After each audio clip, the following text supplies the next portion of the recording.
Sri T.K.S. Elngoan. Acha, Sri Tiruchi Siva. 4 minutes, sir. Thanks.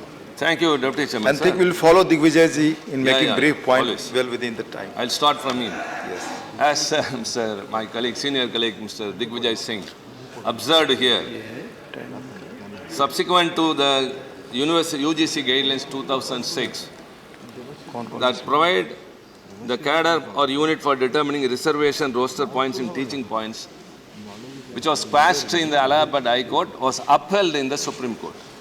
Sir, immediately after the judgment, yesterday Professor Ram Gopal Yadav mentioned here that call for, immediately it was called for some 7,000 vacancies. So that created a very big apprehension that totally the reservation policy would come to a standstill. Because at the 13-point roster being maintained, a person who is to get an appointment in a certain department will have to wait for 10 to 20 years. So at the right point of time, maybe a little bit delay, the government has brought in the ordinance and subsequently the bill to replace the ordinance.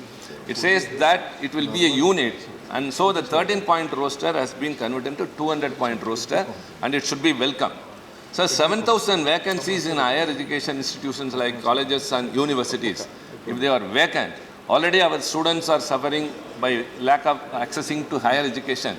And the vacancy of teacher positions will create much worse situation. So I think this bill will enable, if it becomes an act, will enable and manage the situation. Sir, regarding this, I would like to mention another point.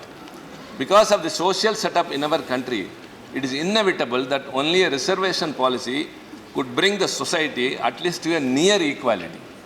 Sir, Tamil Nadu has always been a pioneer in spearheading social justice.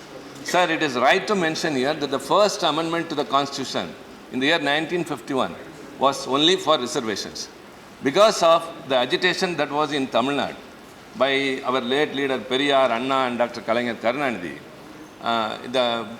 subsequent to a judgment in the Supreme Court of Shanbagaraman Durraj case, the agitation was conducted, and Pandit Nehru and Dr. Ambedkar referred that and said socially and backward people should be given reservation.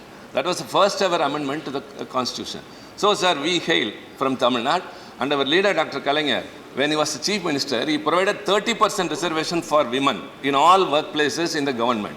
And also 3.5% to the Muslim community. So, sir, reservation policy always will help a section of the people who have been oppressed and depressed and suppressed for quite a long time because of the social setup. So I welcome this bill, sir, and it would, I think, resolve so many issues.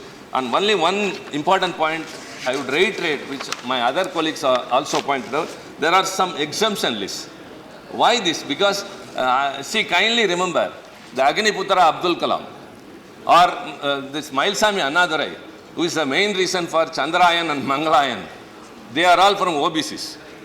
If OBCs or SC, ST people are not allowed to research institutions like this, I think this should be injustice. So kindly, we have been referring that many a time, institutions of national importance always say reservations would not be allowed. Why? Why this discretion after all these years, after independence, republic and achieving social justice and all? Sir, since if this is maintained, this would be another discrimination.